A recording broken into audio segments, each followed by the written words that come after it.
What's up, everybody? It's Jeffrey Lyles. You are listening to Lyles Movie Files. We have finally reached the point where we can kill off 2020, and I cannot be any happier. We're here, and hopefully, we're going to have a good end of year show just to finish kicking rocks to 2020. What's up, little brother? I'm good. Ready to be done with this dumpster fire of a year. Glad we get to celebrate at least one more the last podcast of the year. Let's do it. Jay King, how are you? Doing great. I gotta admit, well, first, happy holidays, everybody. It's the end of the year, thank God. I gotta admit, I'd be lying if I said that, we made so many fond memories in 2020. The hell with this year. If there's ever been a time to fast forward another 24 hours, this would be it. I'm so ready to put this whole year behind us. Indeed. Gunner, can you help us get off the suicide watch? Yeah, man. Hey, man. It's time to move on to this year, man. I feel for the people that, are still for real struggling this year, man. I'm just grateful to be here, prospering, and keep moving forward, y'all. You know what I mean? Okay, so you still have us listening to Fiona Apple. Jay King, you watched Wonder Woman. Gunner, you watched Wonder Woman. Y'all weren't on the show last week. I'm going to give y'all the floor to just talk about what you thought about this spectacle from DC Films. Do we have a fart noise? We got a fart noise for this, like on the radio? That shit was a turd. My God, that shit. I saw somebody from Howard say, I saw it on the wall, and I think somebody else sent it to us. Oh, like, this should have been a CW show, primetime show, at coming on at 8. And I'm like, you know what? If this was broken up into several episodes, we might have liked it more. But the continuity was just off. The acting was, God. I mean, they tried. It was like they tried, and you can tell the writing just wasn't there for them, for their acting skills. It's like, I know that very well because of Tyler Perry movies, and that's what this was, a white Tyler Perry movie. And so I was like, it was a white Tyler Perry movie sponsored by DC Comics, which made me more pissed because Linda Carter plus, Gal Gadot, the Mandalorian, they deserve better. They deserve better. The character deserved better. Wonder Woman herself deserved better than this mess, man. There's so many things wrong with this movie. It's not even funny. Like Monkey's Paw, how does it work? Anybody can answer that question? They win. Do you run away from it? Do you just renounce your wish? Because I truly renounced my wish to freaking watch that movie. I was like, yo, we got to go. And then I had my mother-in-law and my dad in here, so we had generations of people in here. And then Bernie woke up and started watching the end of it. And he was like, he was just confused. I was confused. We got 3-4 generations of confused people in one house in one movie, and that's strange. Usually somebody would like it, right? Nope. Yeah, not even one person was able to get it. Not one. Everybody's like, this is terrible. And then Cheetah, man, come on, man.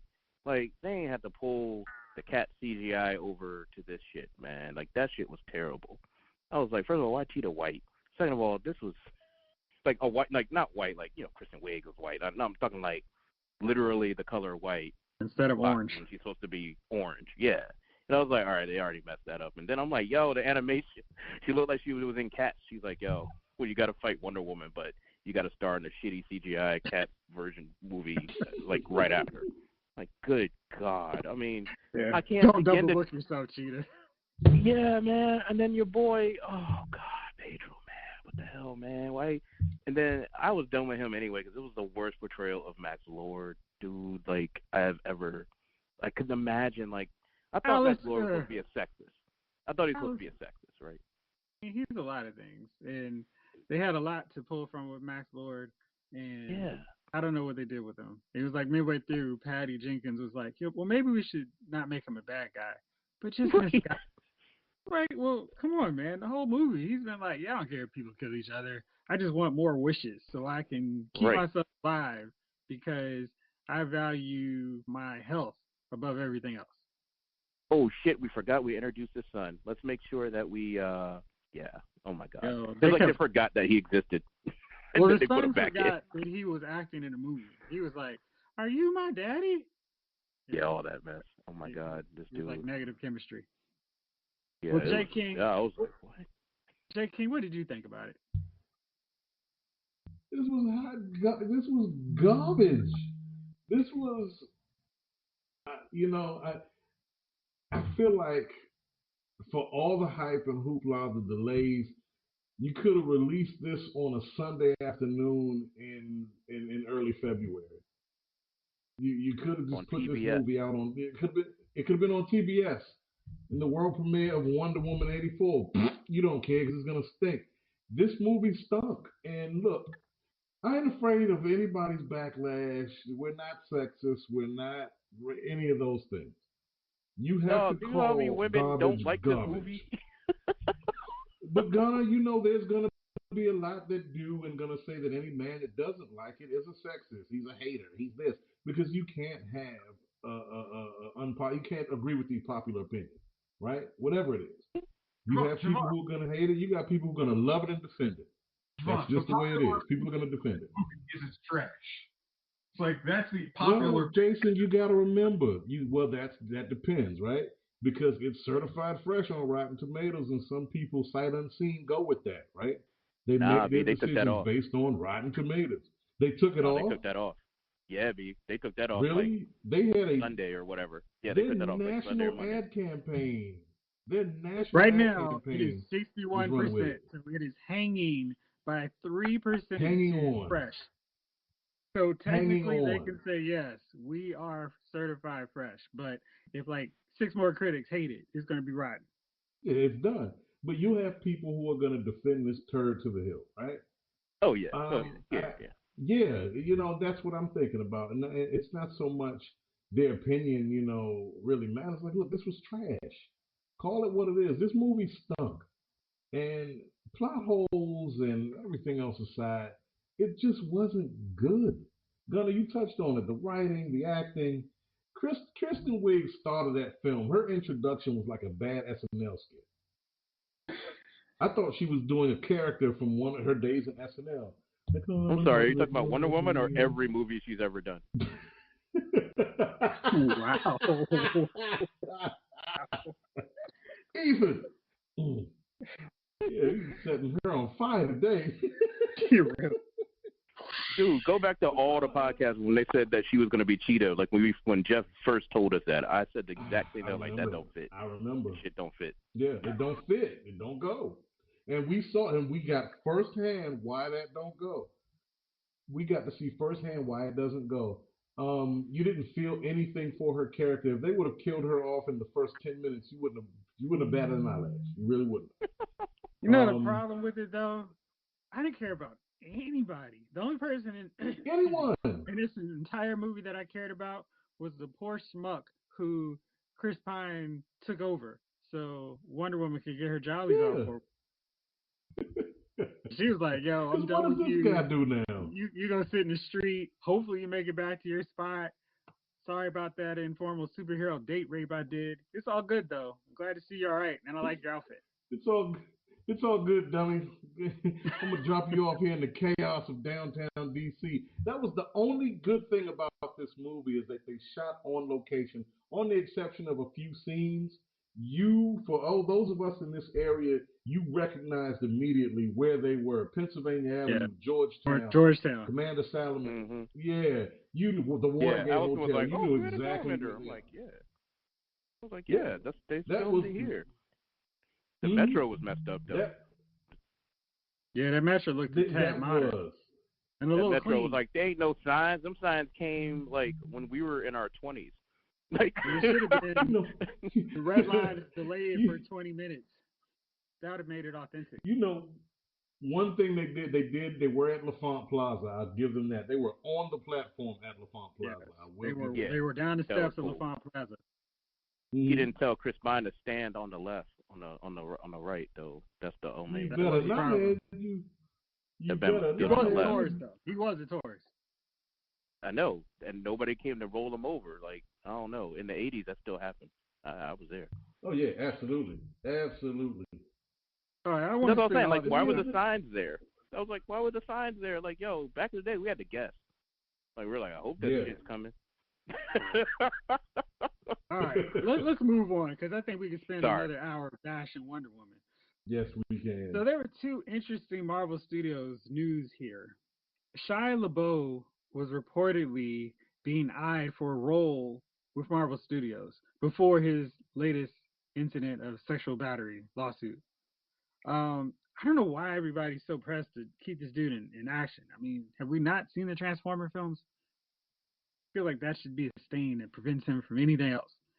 But what possible role could he have been in that would have made you interested in watching Shia LaBeouf in a Marvel Studios film? Interested or just forced to watch him? Because I don't think Faceless Goon who gets punched out by any hero. Maybe. Now, remember how we were saying Bar douchebag number one. Like Gideon Malik, like he could play that role for the next Marvel movie. Nathaniel Malik. He could play the next version of him where it's just like, he deserved it. Good job. I want to see him get punched in the face. Yes. Let's see here. But here's a much more interesting one. Joseph Gordon-Levitte is now being eyed for a new role.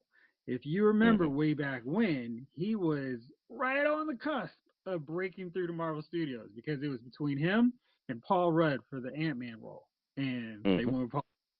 So at this stage of Marvel Studios, what role would work? Because if you're going to get JGL in a film, it needs to be a significant one with some potential sequels and franchise expanding roles. What would that be? Where would you want to see him? Cyclops. Easy.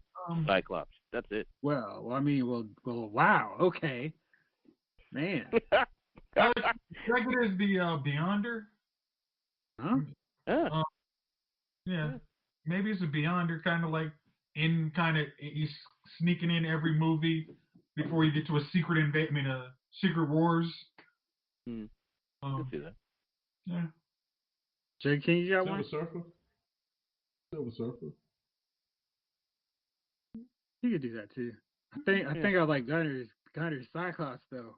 I'm like, I could see that. Yeah, that's it. I just watched Inception again. It's like, yeah, he could do that. Well, Gunner, I got a question for you though in regard to that. Are we gonna get another? That means we get another terrible X-Men, right? This is not a standalone. No, MCU. No, X-Men is folding into MCU, so we're done with the crappy X-Men movies. We're actually gonna get a good X-Men. Thank God. Yeah, the fact that even threw out New Mutants was just like a Fox's like, haha, I'm gonna leave the poop in the middle of the seat as we leave the office. Good. Dump in this punch bowl as we leave the park. Right. We're gonna leave you in 2020. Right. Chase, here's something very interesting for you. The Star Wars Force Awakens novelist Alan Dean Foster said he was forced to cut Rey and Finn romance hints. Is anyone surprised by that?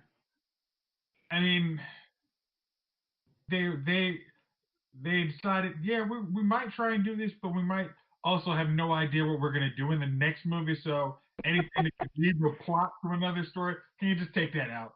Like, it'd really be helpful for us since we have no idea what we're doing. You can tell they alluded to it in the first movie, and then they kind of actually you can literally tell what you just said. You can tell that they somebody yanked it because everything else was kind of felt like they were leading up to it, and then they yanked it, and you're like, okay, I guess they didn't want to do it. That's fine. I'm not gonna cry about it. But I'm interested. Like, is he somebody they won't use to do future novels after blabbing that information, or is it just now the Jon Favreau, Dave Filoni, Star Wars universe? So it's like now it's like you feel free to bash the Disney trilogies because we have a new regime taking over that you can call a spade a spade. Trash is trash. I wonder if that's the case. Good deal. Okay. So Wonder Woman debuted on HBO Max on Christmas as a special present for everybody who was interested in watching it and then going to Twitter and complaining about how terrible the movie was.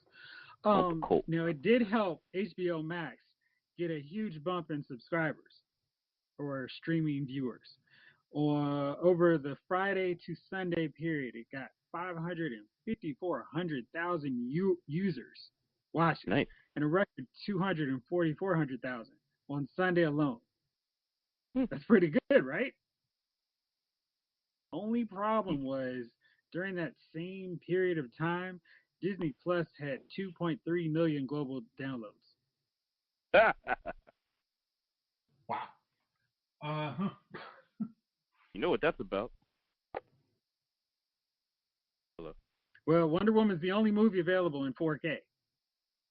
I mean, I don't know, man. I feel like everybody needed a palate cleanser and just watched The Mandalorian instead. Right after, like, oh, this shit was terrible. Let me watch something good. Funny. Everybody said it was good. On my social threads, everybody was like, Wonder Woman was trash. So glad I was able to watch Soul. Yeah, the Soul. That was the other one, too. I'm sorry. Yeah. And that definitely helped Disney Plus because it didn't have a stench movie coming out that everybody's saying, don't watch it. So very interesting stuff. Let me see here. Last bit of news before we get into our feature for today. Justice League star Ray Fisher, you may know him as the guy who formerly played Cyborg, says he's not going to take part in any project DC Films boss Walter Hamada works on. He tweeted, Walter Hamada is the most dangerous kind of enabler.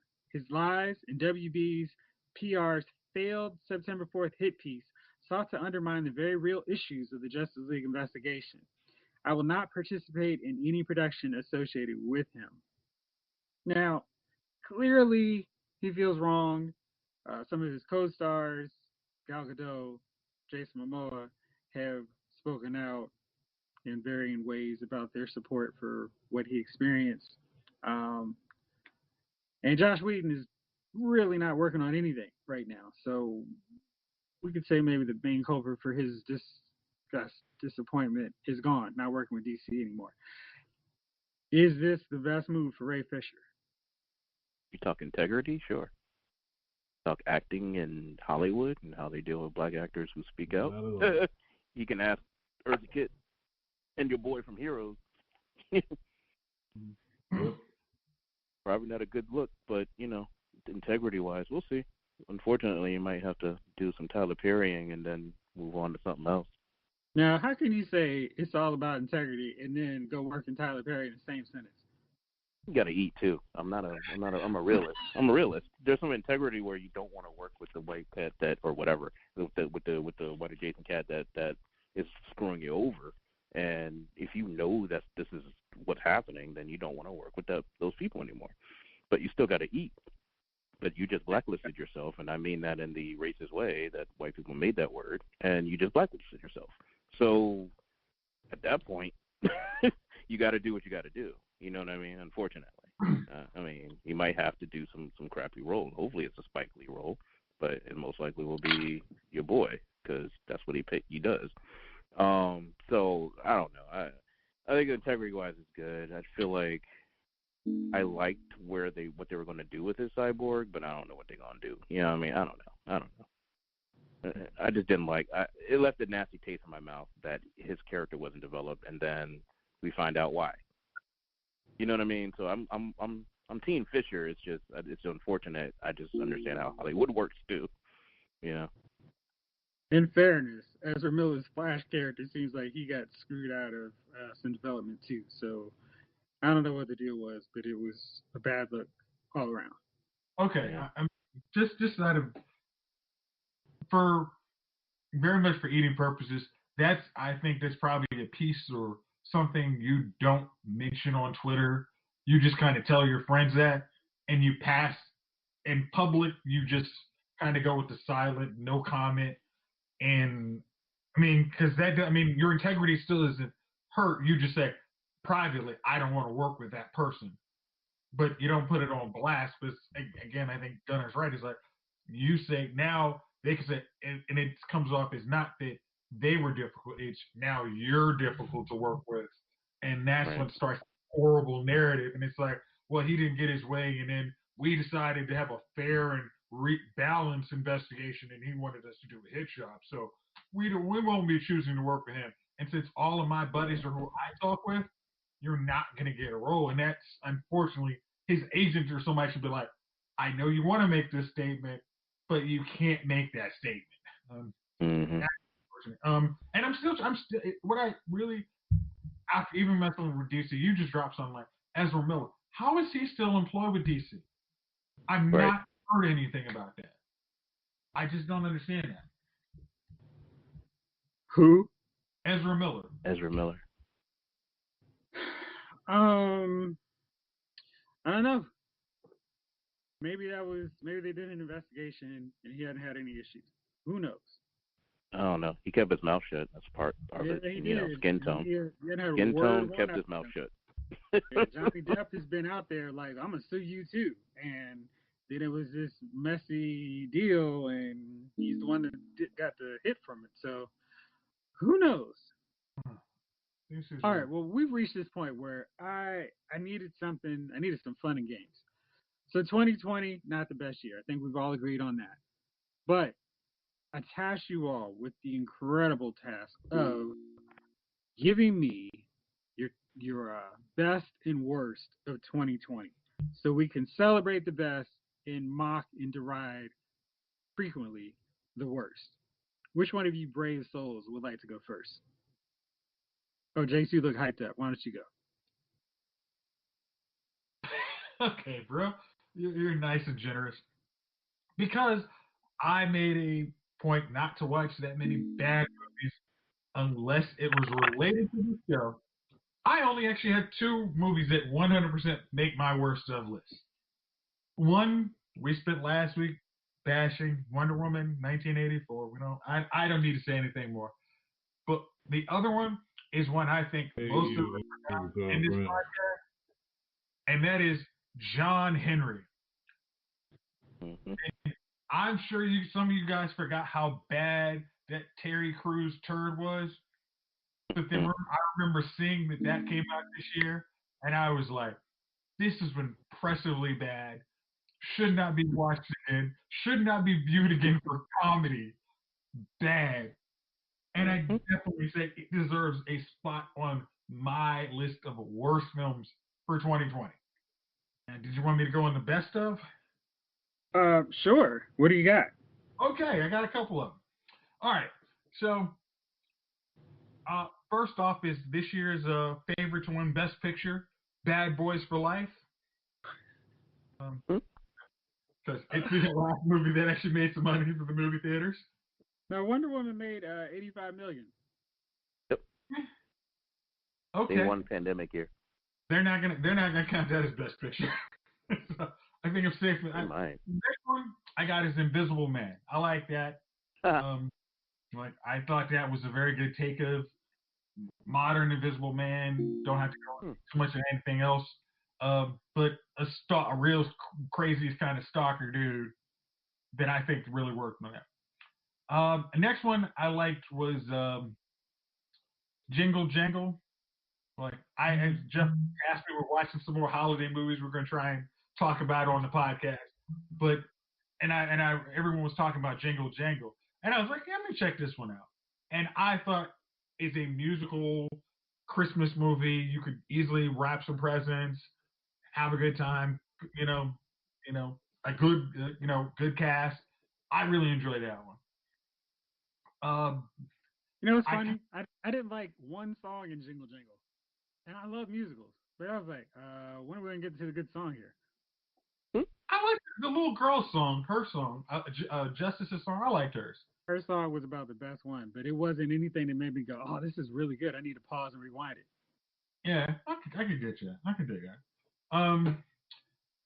And the next one on my list, I was going to say, I laughed at Old Guard, the one with Charlize Theron, which on Netflix. I don't know if that would have made it. That was a perfect kind of movie to have on Netflix because if it was on theaters, if it had come out in like February or March, I would say, yeah, I'm gonna pass on that and let somebody tell me it's good. But seeing it on Netflix where I could watch it for free, and then if they decided to maybe make a sequel that was in movie theaters, I'd actually go see the next one now because it's okay, that first one was good. Looks like it has a good story. The action was really good in that. So I definitely made my list. And I think my last real one was Christmas Chronicles 2. Um, that was the one with Kurt Russell and Goldie Hawn. It was a continuation of the first one, lighthearted, watches Christmas, had some fun hijinks, and because that's what we had for 2020, that's all you needed, just something to make you laugh and smile for a little bit. So that was on my list, and that's my best of 2020. All right, Gunner. Yeah. What do you got? So my worst. I only have 3 of each really, and maybe one honorable mention, right? The worst. Jason mentioned it. I was like, that was number 1. You can say what you will about Wonder Woman 84. At least the costumes worked or something. You can say something, anything. You can find one teeny little kernel of good. The actors, I recognize them. Something cool with Wonder Woman, right? It was really a terrible movie, but you can still say something. But John Henry, you can't say anything. That movie was just terrible from start to finish, all the way through. Acting, the people, the life, the everything, like the lighting, everything. Like nothing was right, and it was the most god awful thing I've ever seen. And Terry Crews deserves to be in it because he's a horrible person. Don't forget Offshoot by Terry Crews. Yeah, I have to throw that at him. The next problematic black person thing I got here is A Fall from Grace. That was 2020. Oh gosh, man, that was a perfect. Those two are perfect. 2020. Oh my gosh, I totally forgot we watched that movie this year. That was 2020. Gosh. I looked it up. I was like, was that this year or was that like December? Nope, it was this. Ashtray, bitch, this year. So I put like. And that's who you want our boy Ray Fisher to work with. Oh. You see what I'm saying? That's what I'm saying. I'm like, he's got to eat, and unfortunately, he's going to get blacklisted for that tweet, man. That's the problem. And he's going to end up in Fall from Grace 2 or something. It's going to be terrible. He's going to put a wig on him. He's like, man, I'd rather have the cyborg outfit than this freaking wig, man. I don't know what the hell's going on. In any case, I put next to... what did you say? Put some bad CGI on me instead. Or something. It's going to be terrible. But yeah, Fall from Grace was like my number 2 worst of ever. I mean, right under John Henry. John Henry just, you can't get much worse than that. And that's me saying that about Tyler Perry. At least he did it in his own studio. I don't know what the hell. John Henry was filmed in like Crenshaw, like somebody's house. Like, you know what I mean? Like, hey, we're gonna do it on this house. There you go. And then that's it. Anyways, I had a hyphen next to Fall from Grace saying anything Tyler Perry made this year because I don't care. And then, out of all the movies I saw this year, I'm like, I was excited about Wonder Woman 1984 is a masterpiece compared to the 2 I just named. But of all the hype and everything that we were all so excited about, and the fact that the first one was so great, this one, disappointment purposes and everything we mentioned earlier on this call, it has to make my list of worst. But it's the third worst. It's not John Henry. It's not Tyler Perry's trashness. So there you go. My best, I'm cheating a little bit by saying Hamilton. Because it's not cheating. It's not cheating. Yeah, it's a little cheating because it's theater, right? But I do, and I'm going to rub it in one more time for at least 2 of our listeners who decided to buy tickets and not tell their husbands, and one of them is my wife, and, buy tickets for the Kennedy Center one, and then COVID hit, and they just short $120, both of them. And we got to watch it on Disney Plus for free while eating Uber Eats and being happy. Haha. So Hamilton's there for that reason, as well as the fact that it's freaking good. Best number 2, Uncorked, about the black sommelier. I thought that could have been like, E Street Theater, independent film, theater movie. but it was a Netflix movie, and I think it was appropriate for Netflix. Kind of like what you said about whatchamacallit, Jason, the Charlize Theron one. It was perfect for Netflix. I don't know what it would have done in a AMC regular theater, but I know like a AFI or you know what I mean, like one of those that would have done well, right? And then the next one is a straight to video or home video, straight to home format. Wonderful film based off of another wonderful film called Batman Under the Red Hood. This was Batman: Death in the Family, the interactive movie. Oh my gosh, I think they really did a good job with that. I kind of liked it a little bit better than Apocalypse. When they ended the 52. I actually enjoyed what they did with the Red Hood story that they kind of like cultivated a little bit more of in Under the Red Hood, and they kind of added like, okay, this was like choose your own adventure type of thing. And right. I went through all 7, and holy crap, one of them still sticks with me. I don't want to spoil it for anybody, but good Lord, one of them really still sticks with me. I think, Jeff, you know which one I'm talking about. I was like, oh. Zoran. Yeah. Yeah. What did he say? Zoran R. I was like, Zoran R. I was like, yo, I can't watch that one anymore. I'm not going down that path anymore. Good Lord. But those are like the 3 really good ones. I mean, honorable mention goes to Bad Boys 3, of course. That was the last one I really watched in the theater. So I kind of missed the movie theater just because, anybody on this podcast is a movie buff, so I missed the theater. But I'm not going to risk my life to watch it for Tenet. I'm going to watch Tenet here at some point when I don't have to pay for it. You still have to watch Tenet. That's what I'm saying. I'm like, it's on demand and all that. I'm like, no, I still don't want to pay for it just because Chris Nolan I'm running out of days to watch it in 2020. I'm not going to watch it in 2020. I'll watch it next year because I'm not giving Chris Nolan any money for all his whining. I'm sorry. That's just whack. And then honorable mention goes to a TV show called The Mandalorian because they fixed the freaking movies. The end. That's it. All right, J. King. Technical difficulties been giving you the blues. They've been giving you the 2020s. Let's fire back. Yeah, they've been giving me let's get them back. So I'm gonna do my best of, and it's not just movies. I'm gonna do movies and television. In music, best of. It was a big landscape, of course, as always. We got so many releases. 2020 was no different, even during the pandemic. One of, if not my favorite release for the year, and I didn't think it would be, but given the state of music that we're in, Thundercat. It is what it is. Surprisingly, Thundercat has gone from like this weirdo bassist to round solid musician who's got like off the wall but gives you solid output every time. It was another really solid album from him this year. In television, I was on the fence because this one is this is going to be on the final season of Michael Jordan's Chicago Bulls.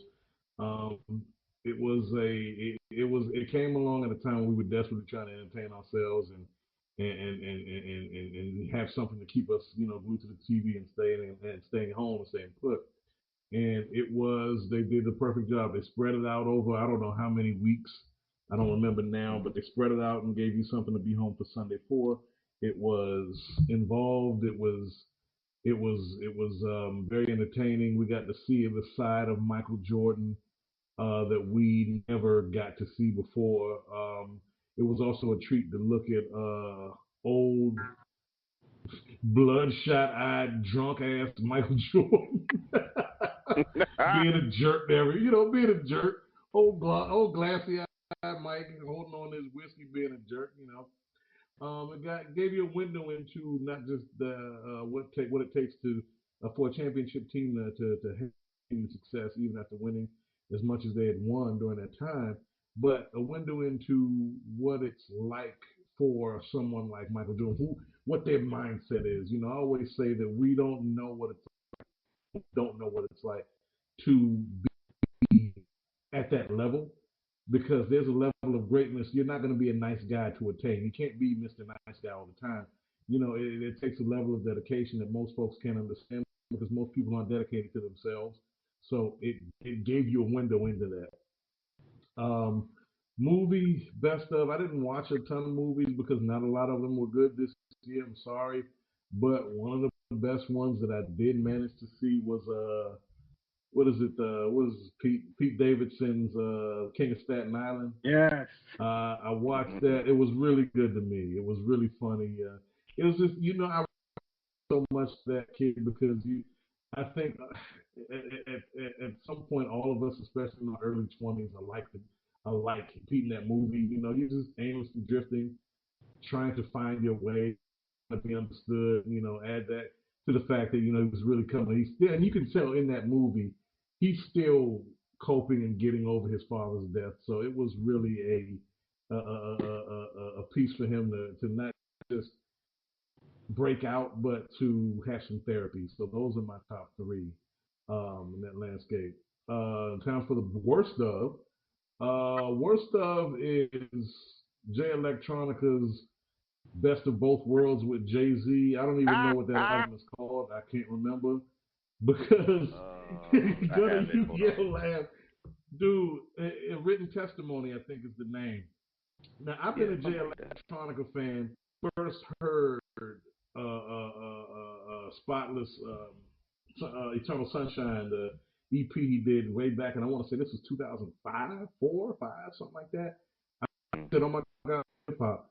And never materialized. He just continued to drop single after single. And it was like, all right, dude, come on. You got to give us an album at some point. This is getting old. I'm like, okay, 2005, 2008, 2013, 2015.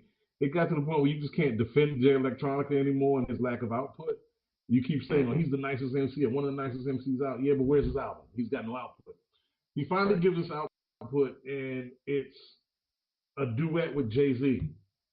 Yep. And look, this is not to disparage Jay-Z, but for your debut album this is your showcase. This is your welcome to me as an artist for the world. We don't need heavy doses of anyone else, especially a very established artist like Jay-Z. It was a cop-out to me. It was a real cop-out. So that no matter what happens, we release this thing, people are going to buy it whether they know Jay Electronica or not. Jay-Z's involved. Okay, so it's worth a listen. It's worth a download. So it was a real big cop-out, and that damn good. It was like a bunch of recycled ideas from that era of Jay Electronica, which manifested into a 15 years too late album. Shove it up your ass, Jay, and give us something better. Give us your album for your next entry. Hey man, they hit its stride on its last song. On its last song. Hey, Gunner, that was the ultimate middle finger. Everything else it was perfect. It was the ultimate middle finger to fans. It was the ultimate middle finger. It's like, now I can write you off completely. Done. Now I can write you off. Right. Worst of The Last Dance. Reason I my say God. that. Okay.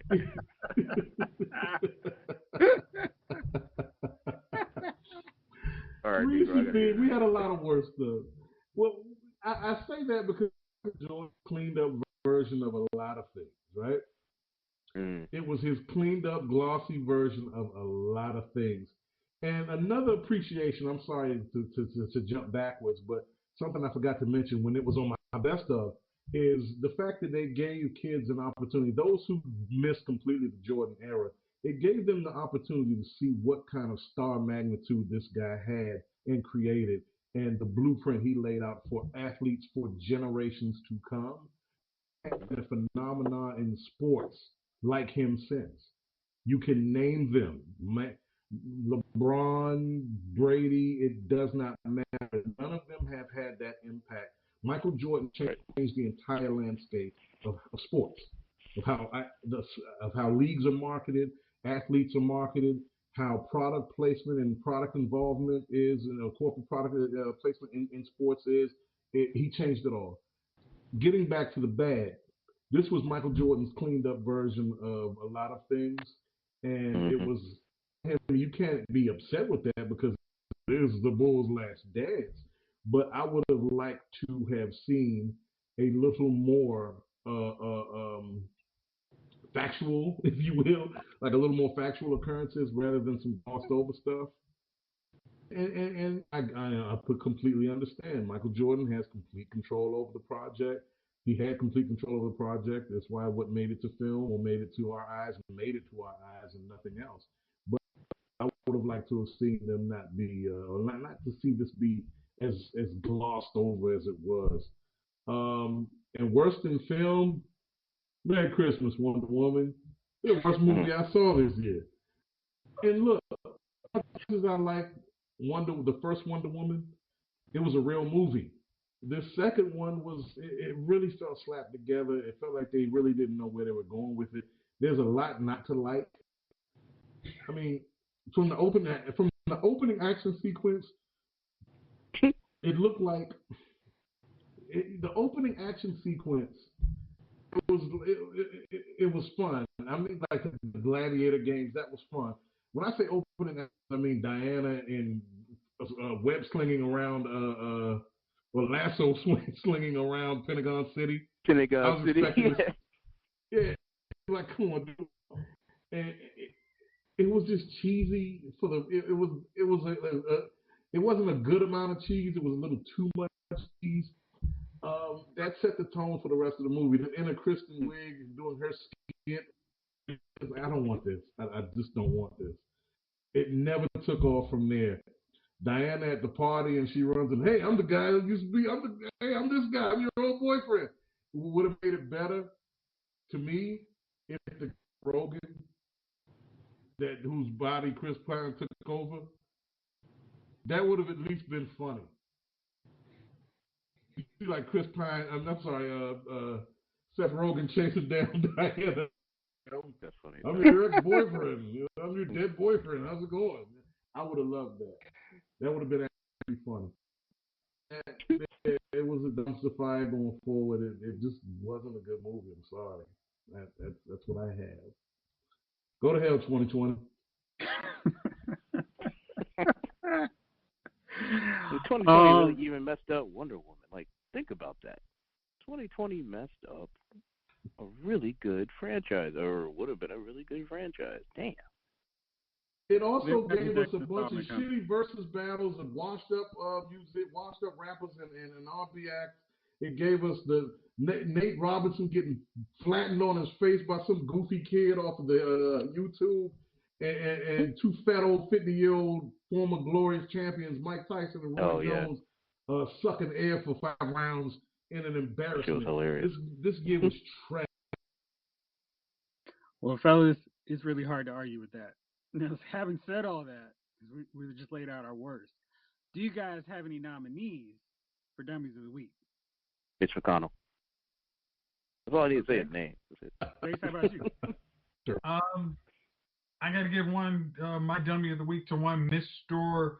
Dr. Drew, who was telling people COVID was no big deal, and then has to send out the mea culpa like, oh yeah, guess what? It was a big deal. Sorry guys, my whole TV show about me telling y'all this is crap, not so much accurate because I'm feeling like crap because I got the virus. So that's my Dummy of the Week.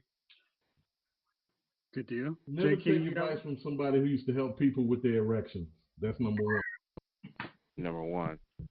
Dr. Drew, I wouldn't listen to Dr. Drew could tell me it's raining in the middle of a fucking hurricane. I wouldn't listen to him. Wasn't he an infomercial guy first? In New York wasn't City. he the infomercial guy? No, it was like sex. I remember sex call with Adam Carolla or whatever. Oh right. Yeah. Yeah. No thanks. Yeah. No thanks. Doctor loosely.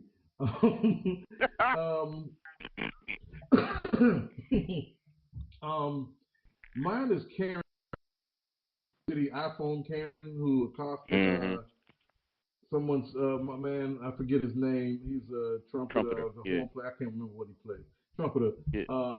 He's played with all kind of musicians throughout his career. I'm sorry, I'm drawing a blank on his name. Hotel in New York City by some snarling raving beast Karen alleging that her son stole her iPhone, which would kind of be hard to do, being that you've never encountered this kid and you didn't even share the same space for him to have taken her phone.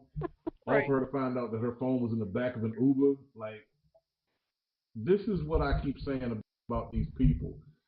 God looked out for babies and fools, and they ain't babies, so they damn sure fools.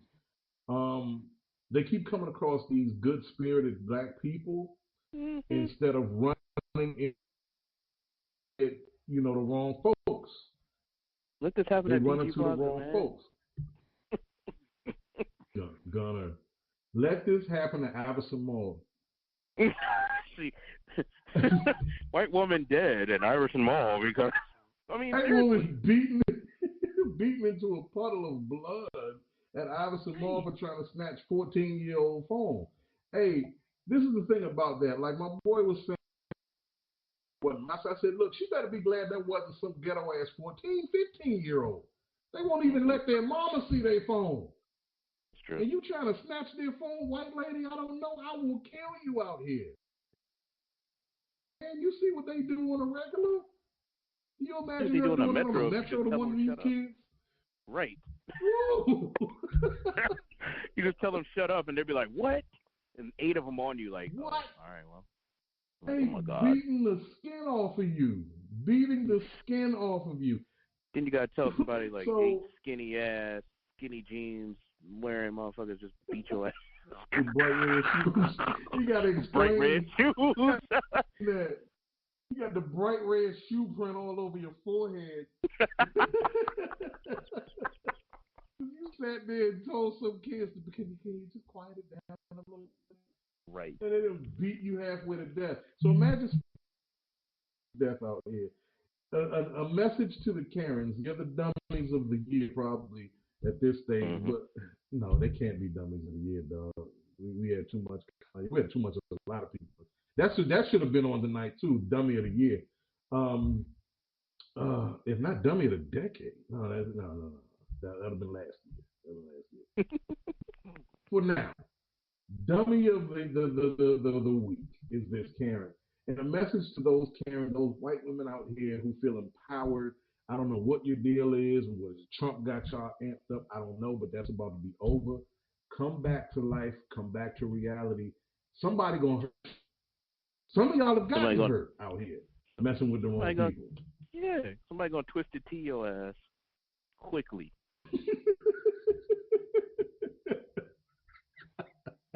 Because if that dude was not a trumpeter, if he ain't had a trumpet in his hand, that was a twisted T in his hand, this video would have been a whole nother situation.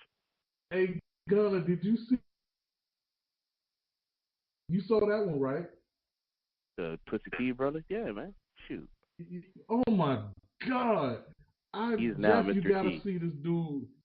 He's Mr. T. Hey, Jeff Jason, if you ever see my man bust a twisted T over this white guy's head, you must see it. That was the hardest water balloon I ever saw. I was like, that's a whole can. This dude just. I was like, good God. How hard do you have to hit somebody with a can or something for that shit to just explode? Put a bust over your head. And I like how he was on the ground pummeled saying, okay, no, not okay. Not okay. You're getting pummeled. He's hurting you badly. That's what I'm trying to say, man. People about to get rechecked again. They're going to get checked again. They're going to be like, all right, y'all want to burn things to the ground and Black Lives Matter to the ground? Yeah, y'all know who to do this to. That's for sure. Because eventually this ain't going to be a good situation for y'all. Yeah, they're picking the right one. What happens is you're going to catch the wrong. Eventually what's going to happen is you're going to run into the wolf in sheep's clothing, and he or she is going to really make you wish you made better life decisions. Yep. All right, fellas. Speaking of better life decisions, it is now time to wrap up 2020. So thank you, as always, for rolling with me. And thank y'all out there for listening. Hope you all have a very happy New Year's Eve celebration. And we will be back bigger, stronger, better than ever in 2021. This episode of Lyle's Movie Files has been filed.